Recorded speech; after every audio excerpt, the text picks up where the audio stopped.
eu vi muitos posts assim nas redes sociais e até comentários no Twitter, por exemplo, falando assim, cara, a pessoa tem uma fala machista, homofóbica, racista, etc. É, já com determinada idade, habitando um mundo que a gente vive assim, cheio de informação, né, onde a gente pode buscar ter conhecimento sobre determinadas coisas, né? Então assim, não tem mais desculpa, não tem como a gente vai ficar dando palestrinha para essas pessoas, porque primeiro que elas não querem ouvir, né? Não querem, né? Vão falar que é mimimi, vão falar que é isso e aquilo, vão culpar sempre quem tá sofrendo com a situação toda, né? Então, eu queria só contar uma história aqui sobre mim mesma, né? Sobre um fato que aconteceu comigo que foi muito importante para minha formação. Acho que até para algumas atitudes que eu tomo hoje, sabe? Em relação a algumas decisões, em como eu observo e faço as coisas. Algumas coisas, não todas. Que é o seguinte, sobre isso, sobre buscar informação, sobre sair da sua bolha, né, do seu armazenamento ali, sabe, e se expandir. Por mais que isso me doa, por mais que isso... Por exemplo, estudar sobre racismo, eu não aprendi desde criança a ser o que é o racismo, a entender o que é ser antirracista, sabe? Não foi. Não nasci pronta para isso, ao contrário, eu fui criada para não acreditar no racismo. A sociedade mudou totalmente tudo. Na escola era assim, você via situações racistas acontecendo, eu mesma era vítima de situações racistas e só que a gente tinha uma venda, né? A gente, pra viver bem, pra não ter que ficar o tempo todo ali brigando, porque a gente sempre ia se perder, a gente era sempre o lado mais fraco da corda, então a gente absorvia ou deixava pra lá, né? Mas agora não dá muito mais pra isso, né? A gente aprendeu a verbalizar esses ataques, né? E responder a eles. Esse vídeo aí é um exemplo disso. E aconteceu uma coisa comigo que foi muito importante pra mim. Acho que eu tava na terceira ou quarta série do antigo ensino básico, né? Dos anos iniciais do ensino básico. Anos iniciais, E aí eu tava estudando em um grupo escolar, anos 90 por aí. Grupo escolar é uma herança assim, da época da ditadura militar, quando eles, se eu não me engano, acho que foi na ditadura que eles fizeram essa reforma educacional e criaram os grupos escolares, né? Enfim, não tenho certeza, mas acredito que sim. Era uma escola, prédios escolares pequenos, por exemplo, o que eu estudava tinha 4 salas, além das salas de direção, né, da administração, refeitório. São 4 salas para os anos iniciais do ensino básico.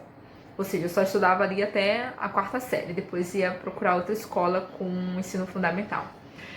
Essa escola que eu estudava lá no sul da Bahia, não vou falar a cidade para vocês também não identificarem muita coisa, né? Quem é quem, qual lugar e tal. Mas assim, era uma escola no sul da Bahia, onde a diretora evangélica, todos os funcionários da diretora, as professoras, a secretária, a faxineira, eles eram evangélicos e alunos, a maioria evangélicos, mas dividia assim entre evangélicos e católicos, assim, tudo cristão.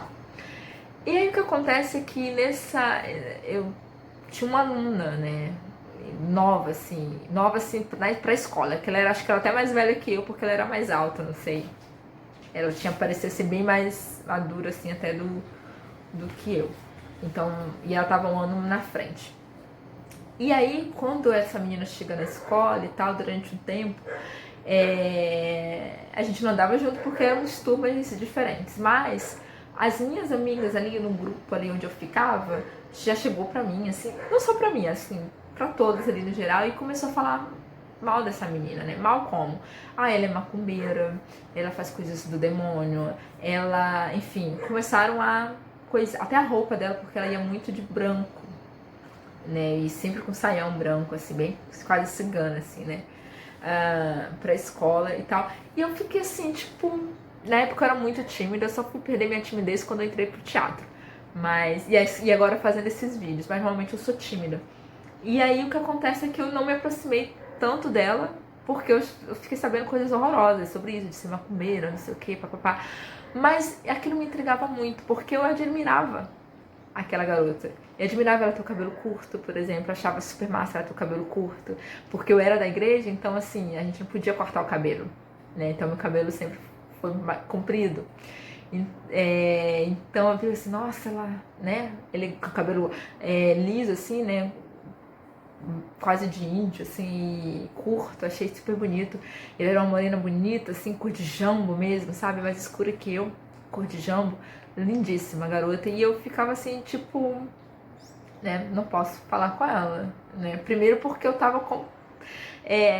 existia diferenças ali de valores religiosos, né? Ela era macumbeira, é o termo que a gente usava, e eu evangélica, protestante. Então, assim, não se misturava. E foi uma pena, né? Uma pena. Eu acho que eu perdi muito com isso, porque apesar de eu não ter conhecido ela, de saber como é que ela é, etc., mas eu acredito que eu poderia... aquilo me faltou. E me faltou tanto que, passado um tempo, quando eu já tinha idade suficiente para ir para a biblioteca sozinha, e eu virei rata de biblioteca, ao ponto de trabalhar até ajudar a bibliotecária, né? Tinha horários de movimento e eu tava na biblioteca, eu ia para trás do balcão para ajudar ela, eu pegava os livros, ela dava saída, entrada, às vezes até eu mesma chegava lá, tava vazia a biblioteca, quero tal livro, ela, Simeia, entra aí, e aí eu mesma pegava o livro que eu queria, às vezes até demorava lá nas estantes e tal, escolhendo o livro, eu mesma fazia as minhas anotações, que era o que ela deveria fazer, enfim, porque eu já tinha muita intimidade ali e tal, e não saía da biblioteca. Quando eu cheguei nessa idade, sei lá, 10, 11 anos, eu achei um livro na estante, que era, eu não lembro o título, gente, mas era sobre o candomblé. Um livro até de... Eu queria muito saber o nome desse livro. Era de capa rosa, letras de datilografia. Livro antigo, sei lá, anos 80, aquelas letras de datilografia, sabe? E letras pretas na capa. Era a história do candomblé. E aí eu fui ler esse livro. E esse livro explicava a história de como, eu lembro como os escravizados, eles vão começar a fazer o candomblé, assim, como um culto, né, religioso, qual é a situação ali, o contexto que surge o candomblé, e principalmente os ritos, né, de tudo. De obrigação, o que você tem que fazer pro santo, não sei o que. Apresentou para mim também isso dos orixás, né, quem é o panteão ali dos orixás, quem é quem, os elementos da natureza que evocam esse orixá e tal, quais são as cores, enfim, e vários ritos tinham nesse, inclusive ele falava sobre búzios, né, sobre o jogo dos búzios, a importância disso para a religião, né, eu lembro até que não é simplesmente prever o futuro, etc e tal, tem um papel religioso muito importante. Explicava quem é quem ali, né, no papel religioso, assim, quem é o Ogã, quem é o Babalorixá, enfim, as sacerdotisas, né, vários detalhezinhos, tipo, por exemplo, a mulher menstruada, ela não pode estar na cozinha, sabe, nesses períodos de ritos religiosos, e por qual motivo e tal, não sei o que tem a ver com o sangue do animal, não sei, várias coisas esclarecidas, assim, né, porque vocês têm as festividades, as obrigações, onde se trabalha com a comida, né? Então tem que ter as mulheres que vão ali, os homens que vão fazer ali o alimento. Então tem que ter essa preocupação até, né? De não pode estar desse jeito, nem desse jeito, porque tem que usar essa roupa, esse tecido, enfim, porque tem que ser nesse horário o banho, enfim, tudo. Explicava tudo. Eu fiquei maravilhada, assim, com aquilo. E eu era evangélica. Eu era porque eu não sou mais, gente. Eu continuo sendo teísta, ou seja, acredito em Deus, mas não pratico a doutrina de alguma religião, né? Nenhuma. Mas tenho muita curiosidade pelas religiões. E aí a primeira que eu já conhecia o Islã na época, e aí a segunda que eu conheci foi o candomblé. E eu fiquei assim, caramba, é só isso. E até fiquei super encantada, porque eu aprendi, por exemplo, que acho que é em Guiné, né, os colonizadores eles estavam invadindo os territórios africanos, e eles desmatavam as árvores, não sei o quê, mas graças à religião ali, ou que eles tinham, ao determinado orixá da floresta e tal, eles não permitiram que se destruísse a floresta, porque eles precisavam ali cultuar o seu orixá ali, enfim. Você fica sabendo desses detalhes que eu fico assim super curiosa. Eu falei, cara, é isso o candomblé? É isso que eu tenho que odiar? Sério mesmo? Não vi demônio, não vi. Eu sou uma pessoa que eu li a Bíblia de cabo a rabo, assim. Eu pulei alguns livros, né? Tipo Números, eu não li. Deixa eu ver se eu não... Acho que Levítico. Levítico eu escolhi alguns capítulos, né? Mas assim, eu li. Deixa eu ver. Provérbios, eu acho que eu não li todos não, gente, porque nunca, eu gostava das partes que tinham historinhas da Bíblia, né? E eu falava pra ver assim, não tem isso aqui, esse ódio, essa ira. Eu só conhecia uma pessoa com ira no mundo, o homem, né? Então, por que eu vou odiar, sabe? Eu busquei automaticamente conhecimento. Eu morava numa cidadezinha, sabe aquela cidadezinha que se você sair dessa bolinha, as pessoas meio que distorcem o olhar? Tipo isso. Então, você sair desse coletivo, desse grupinho e buscar, sabe, um conhecimento fora da sua bolha, isso foi muito especial pra mim. Muito. Isso foi, assim, revelador. Acho que aprender sobre o diferente te torna um pouquinho um ser humano um pouquinho melhor. Não vou dizer que eu sou um ser humano melhor, mas dizer que eu sou um pouquinho melhor. Você fica mais tolerante, sabe? Você não fica acreditando em tudo que as pessoas dizem. Se alguém chegar pra mim, como isso afeta eu hoje, isso que aconteceu lá no passado, como isso reflete em mim hoje, reverbera. Se alguém falou alguma coisa pra mim, eu até na hora, beleza, tá bom, legal. Mas aí, cheguei no Google, gente, porque hoje a informação tá na mão da gente.